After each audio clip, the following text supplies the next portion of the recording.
What would you do if your family vacation suddenly turned into a nightmare just because of the color of your skin?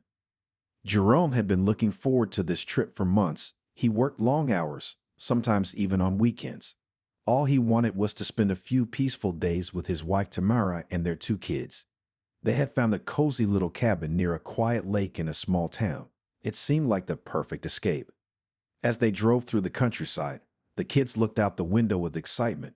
"Look at those trees," Jerome's son shouted. Tamara smiled and nodded. Everything looked calm and beautiful. When they reached the cabin, the sky was just starting to turn orange with the sunset. Birds were chirping, and the air smelled fresh and clean. Jerome stepped out of the car and stretched. "We made it," he said. He and Tamara began unloading bags from the trunk while the kids ran to check out the porch. The rental company had left the keys in a small lockbox next to the door, just like they said they would. Jerome opened the box and unlocked the door with no problems. Across the street, an older woman stood outside her house, staring at them. Jerome noticed her, but didn't say anything. Maybe she was just curious, he thought. After all, there were new faces in a quiet town. Tamara gave the woman a polite wave, hoping to break the silence. But the woman didn't wave back. Instead, she turned around and pulled out her phone. Inside the cabin, the kids were already choosing their beds. Jerome smiled as he watched them bounce on the mattresses. "This is going to be a good weekend," he said, but Tamara didn't answer right away. She was still looking out the window. "That woman's still outside," she said softly. Jerome joined her by the window. The woman was now pacing back and forth, still on the phone, still looking toward their cabin. Jerome frowned, but shook his head. "Don't worry. We didn't do anything wrong. Let's not jump to conclusions." Just as they started to unpack their bags, a police car slowly drove past the house. Then another followed. Both cars circled around and parked near the driveway. Jerome's stomach tightened. The kids peeked through the curtains, confused. Tamara's voice dropped to a whisper. "They're coming this way." Two officers stepped out of the cars and walked up to the front door. One of them placed a hand near his belt. The other looked around like he was searching for something. Jerome opened the door and stepped out to meet them. "Can I help you?" he asked calmly. "We got a report of a break-in," one officer replied, looking him up and down.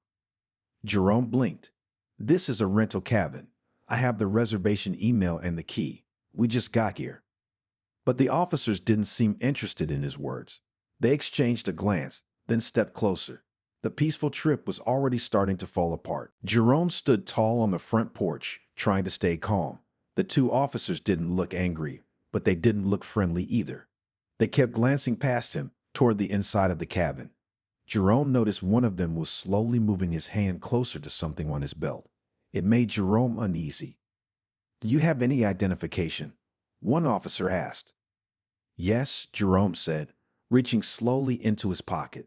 "I'm going to grab my wallet now." He made sure to move carefully. He didn't want to give them any reason to say he was acting suspicious.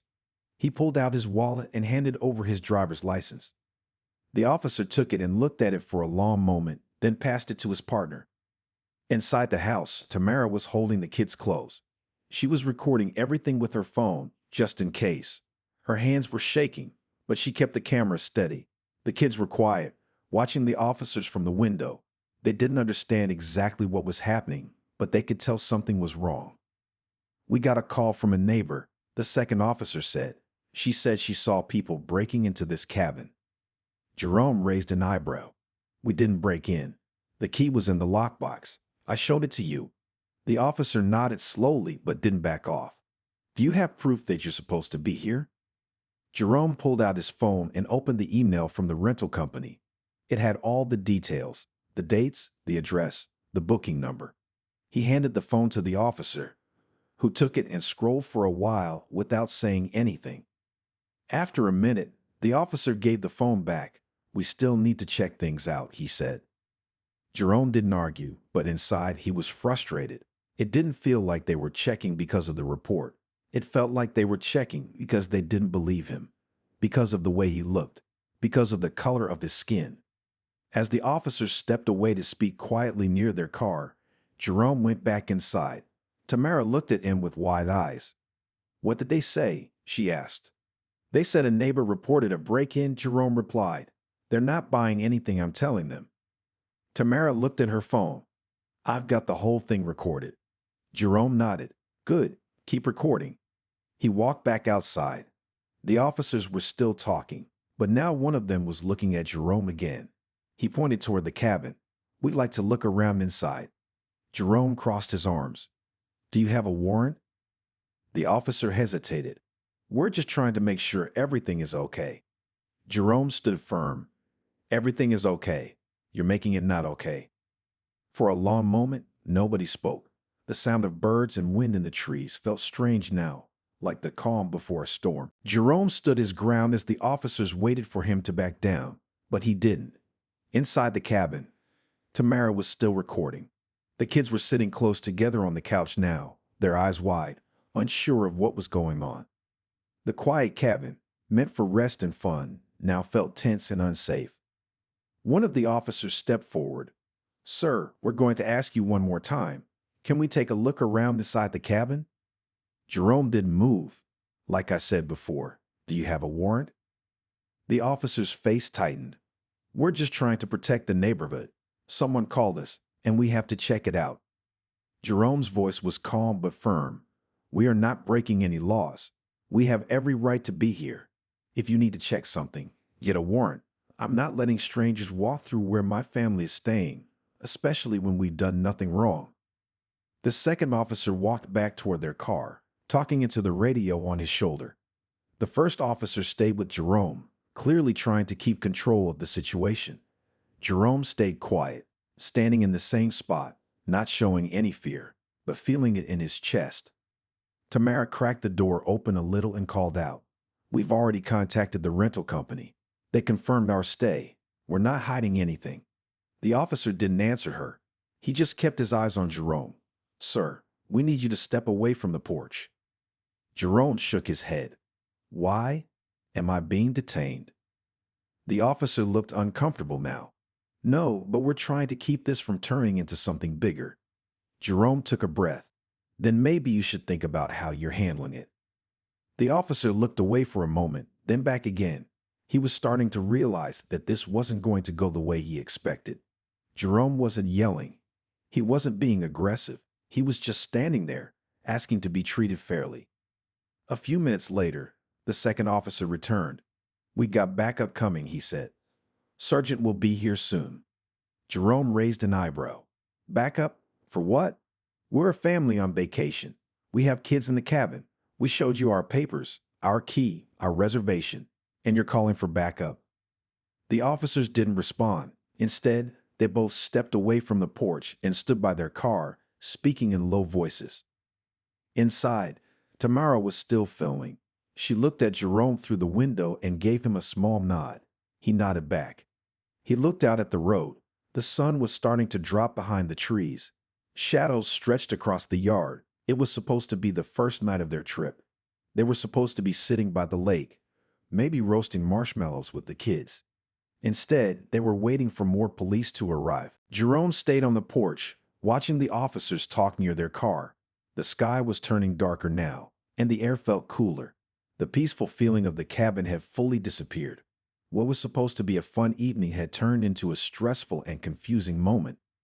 Inside the cabin, Tamara tried to keep the kids calm. She gave them some snacks and turned on a cartoon, but they weren't paying attention. They kept looking at the window, worried about their father. Tamara stayed close to them and kept her phone camera on. She wasn't going to stop recording. Then headlights appeared on the road. Another police car pulled up. A taller man in a dark uniform stepped out. He looked like someone in charge. He walked over to the two officers and started speaking with them in a serious tone. Jerome watched quietly. He didn't want to talk first. He wanted to see how they would handle things. After a few minutes, the tall officer walked toward the porch. Sir, he said, I'm the sergeant on duty tonight. We got a report of suspicious activity at this address. Do you mind telling me what's going on? Jerome answered calmly. We rented this cabin. I showed your officers the key, the email in my eye. They've been here for over 30 minutes. We've done nothing wrong. The sergeant looked around, then nodded. I understand. but they said you refused to let them check inside. Jerome looked the sergeant in the eye. That's right. I told them they need a warrant to come inside. This is still private property, even if it's a rental. The sergeant paused. He seemed to think for a moment. You're right. You do have that right. But just then, one of the first officers stepped forward again. His voice was louder now. He was being difficult. He wouldn't follow directions. He was acting suspicious. Jerome took a deep breath. He had stayed calm this entire time, but now his patience was wearing thin. He turned to the sergeant. I stayed calm. I showed them every document they asked for. I answered all their questions. Nothing about that is suspicious, but they still treated me like a suspect. The sergeant looked unsure. He turned to the officers. Did he ever threaten you? The younger officer shook his head. No, but he refused to step off the porch. Because I didn't do anything wrong, Jerome said, and I shouldn't have to step away from my own cabin for no reason. There was silence. The sergeant looked at Jerome again, this time more carefully. Sir, do you mind showing me your identification one more time? He asked. Jerome nodded slowly. I'll show you, but there's something else you need to know. He reached into his wallet again, pulled out a second card, and held it up. I'm a federal agent, with the FI. The sergeant's eyes widened. The officers behind him went quiet. The mood shifted in an instant. Jerome stood still, holding out his identification card. The gold letters on the badge caught the light from the police car headlights. The sergeant leaned in and took a closer look. His eyes narrowed as he read the words, Federal Bureau of Investigation. For a long moment, no one said anything. The two officers who had first arrived looked surprised. Their faces changed quickly, from serious and firm to unsure and uncomfortable. The sergeant cleared his throat. Thank you for showing me this, sir, he said. His tone was softer now. Jerome slowly put the badge back into his wallet. I didn't want to start with that, he said. I wanted you to treat me like you would treat any person, any father, any visitor, not just someone with a title. The sergeant nodded. I understand, sir. We didn't know. Jerome raised his eyebrows. That's the problem. You didn't know who I was, so you assumed I didn't belong here. You didn't believe I was telling the truth, even with all the proof in front of you. The two officers stood quietly. One of them looked down at his feet. The other shifted his weight and looked around, avoiding Jerome's eyes. Inside the cabin, Tamara watched from the window. She couldn't hear the words, but she could tell something had changed. Jerome's body looked more relaxed now, but his face still showed the stress of what had happened. The sergeant spoke again. I want to apologize for how this was handled. We'll file a report, and I'll speak to both officers directly. This was not how it should have gone. Jerome nodded slowly. You're right, it wasn't. He looked at the two officers. You need to ask yourselves why you treated me and my family this way. Why didn't you stop to think? Why didn't you listen? Neither officer responded. Jerome continued. I've worked on serious cases. I've been in dangerous places. But nothing feels worse than being treated like a criminal in front of your own children, especially when you've done nothing wrong. The sergeant looked down, then back up at Jerome. Is there anything we can do to make this right? Jerome shook his head. You can't undo what happened, but maybe you can learn from it. Maybe next time you'll think before acting. Maybe next time you'll look at the full picture, not just the skin color. The sergeant gave a slow nod. We'll leave you and your family alone now, sir. The officers turned and walked back to their cars. The engines started, and one by one, the police vehicles pulled away from the cabin. Jerome stayed outside for a moment, watching the red tail lights disappear down the road. The night was quiet again, too quiet. He walked back into the cabin and closed the door behind him. The kids looked up at him, unsure. Tamara turned off her phone camera. No one said a word. They just sat together, trying to understand what had just happened. Inside the cabin, the silence felt heavy. Jerome sat on the edge of the couch, his hands resting on his knees. Tamara sat nearby, still holding her phone, though the screen had gone dark. The kids leaned against her, watching their father closely. Are we in trouble? The youngest child asked. Jerome looked up and shook his head. No, we're not in trouble. We didn't do anything wrong. Tamara placed a hand gently on her son's shoulder. We're safe now, she said softly. But even as she spoke the words, she didn't fully believe them. The night had shaken her. They had done everything right. They had followed the rules, booked the cabin, showed proof, stayed calm. And still, it almost turned into something much worse. Jerome stood up and walked over to the front window. The police cars were gone. The street was quiet again, just like when they arrived. But the peaceful feeling was gone, replaced by a sharp awareness that things could have ended differently. He turned back to his family. "I know that was scary," he said, "but I'm proud of how you all handled it. You stayed calm, and you stayed together." Tamara nodded. "We just wanted to make sure you were okay." "I know," Jerome said, "and I was. I'm just sorry you had to see that." They sat together for a while, not saying much. The cartoon on the TV kept playing, but no one was really watching. After a few minutes, Jerome reached into his bag and pulled out a flashlight. "Who wants to go outside and look at the stars?" he asked. The kids looked at each other, then slowly raised their hands. Tamara looked unsure. "Are you sure it's a good idea?" Jerome gave a small smile. "We're not going to let fear ruin this trip. We came here to enjoy time together. We can still do that." They stepped outside, one by one. The night sky above the cabin was wide and clear. Thousands of stars sparkled above the dark trees. The cool air brushed against their faces as they stood close together.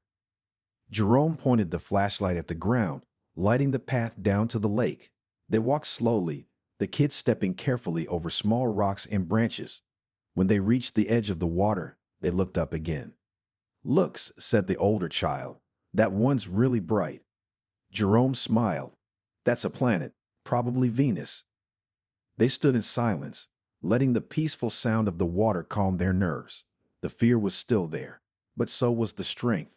They had made it through a hard moment together. After a while, they walked back to the cabin. Tamara turned to her husband as they stepped inside. "Tomorrow," she said, "we'll have a normal day. Breakfast, hiking, maybe even fishing." Jerome nodded. "We'll make it a good day." And this time, they were ready for it. The next morning, sunlight came through the windows of the cabin. Birds chirped outside, and the trees swayed gently in the breeze. It felt like a fresh start. Inside, Jerome was already up, cooking pancakes while the rest of the family got ready for the day. The kids sat at the table, finally smiling again. Tamara poured juice into cups and helped set the table. The night before still sat in the back of their minds, but they were trying to move forward. They had come to the cabin to relax and enjoy nature, and they were not going to let one bad experience ruin the whole trip. After breakfast, they packed their bags with water bottles, snacks, and a small first aid kit. Jerome carried a trail map in his pocket. The hiking trail started not far from the cabin. The air smelled fresh, and the forest was alive with the sounds of nature. As they walked, the kids pointed out bugs, birds, and odd-shaped rocks. Tamara took pictures of the trees and flowers along the way. Jerome showed the kids how to follow trail markers and ridge signs. "This is what we needed," Tamara said as she took a deep breath. "Just peace." Jerome nodded. "We can still have good memories here." After hiking for about an hour, they reached a small clearing with a view of the lake. They sat on large rocks, eating granola bars and sipping water. The kids threw small pebbles into the water, watching the ripples stretch across the surface. Then something unexpected happened. A woman walked into the clearing from another trail. She looked to be in her 50s and wore a wide-brimmed hat and hiking boots. She paused when she saw the family. Jerome recognized her from the night before. She was the neighbor who had called the police. She looked unsure for a moment, then stepped closer. "Hi," she said. "I think I owe you an apology." Jerome stood up, but didn't move toward her. Tamara stayed seated, watching quietly. "I saw you arrived yesterday," the woman said, "and, well, I made a mistake. I didn't recognize you. I assumed something that wasn't true. I called the police because I was scared, but now I see that was wrong." Jerome didn't say anything at first. The kids stopped playing and looked up at him. Finally, Jerome replied, "We understand wanting to keep your neighborhood safe, but your call could have ended badly for us." The woman nodded slowly. "I know, and I'm sorry, truly." Jerome looked at his family. He didn't want to hold on to anger, not in front of his children. Thank you for saying that, he said. We all have to do better. The woman gave a small nod, then turned and walked away down the trail. Tamara stood and walked over to Jerome. That took a lot for her to say. And a lot for us to hear, he replied. The sun continued to rise, warming the clearing as they stood together, taking in the moment. The family walked back from the trail slowly, enjoying the quiet and the beauty of the forest. The sunlight came through the trees in golden patches, and the sound of leaves under their feet was soft and calming. After the talk with the woman on the trail, they all felt a little lighter, even if the memory of what happened still remained. When they reached the cabin, Jerome unlocked the door and let everyone inside. Tamara helped the kids wash up while Jerome checked his phone. There were several messages from coworkers and friends. Somehow, word about the night before had already started to spread. One of his close friends, also an agent, had texted, "Saw the body cam footage. You handled it well. Proud of you." Jerome put the phone down. He didn't do what he did for praise. He did it because it was right. Still, it reminded him that sometimes standing up calmly, even under pressure, makes a bigger difference than yelling ever could. Later that afternoon, they packed up their fishing gear and walked down to the lake. The water sparkled in the sunlight, and birds flew overhead. The kids took turns casting lines into the water, even though they didn't catch anything. Tamara sat on a rock, smiling as she watched them. "This," Jerome said, standing beside her, "this is what we came for." "And we earned every minute of it," Tamara said. They stayed at the lake until the sun began to set. The sky turned orange and pink, and the cool air returned. When they walked back to the cabin, they roasted marshmallows outside over a small fire pit and told stories from their childhood. Before heading inside, Jerome looked around at the trees, the sky, the lake in the distance. "No matter what happens," he said, "we don't stop living, we don't stop exploring, and we don't stop teaching our kids what's right." Tamara nodded. "We show them strength, not anger. We show them how to speak with courage." As they settled in for their last night at the cabin, the kids curled up on the couch with blankets, and Tamara flipped through pictures she had taken during the day. Jerome sat at the table and began to write in a small notebook. He often did this after important events, not for anyone else, just to help him reflect. He wrote, "We came here for peace. Instead, we were tested, but we didn't break. We stood firm. We protected each other. We stayed calm. And now, as we leave this place, we carry more than fear. We carry proof of strength, proof of growth, and proof that our voices matter." A small message popped up on the TV screen. "Don't forget to subscribe for more true stories that matter." Jerome looked up and smiled softly. Outside, the wind moved gently through the trees. Their vacation had not gone as planned, but in the end, it became a story they would never forget.